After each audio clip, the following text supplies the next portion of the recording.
Ang buhay ni Rizal sa London. Ang ilan sa mga rason ni Rizal sa kanyang pamamalagi sa London ay ang mga sumusunod.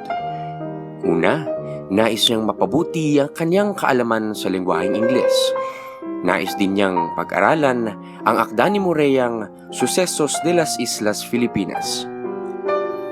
At higit sa lahat, para kay Rizal, ang London ay isang ligtas na lugar para kanyang maipagpatuloy ang kanyang laban sa kasamaan ng mga Espanyol.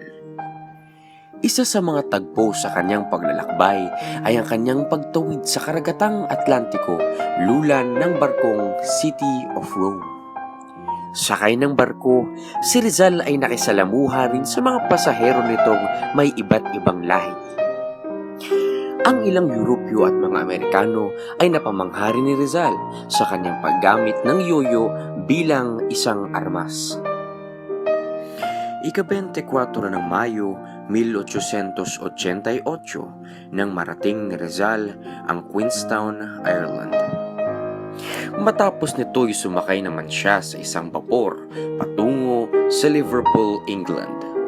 Ika-25 ng Mayo 1888 nang siya naman ay sumakay sa isang tren patungong London. Dito ay namalagi siya sa isang bahay sa Beresford Road na pagmamay-ari ng Beckett family.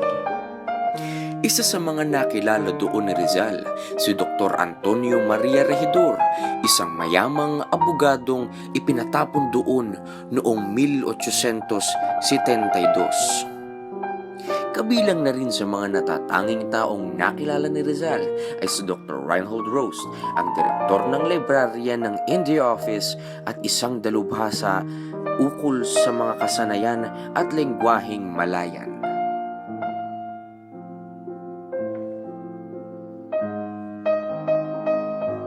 Kaalinsabay ng pamamalagi ni Rizal sa London ay nakatanggap naman siya ng mga malulungkot na balita mula sa Pilipinas.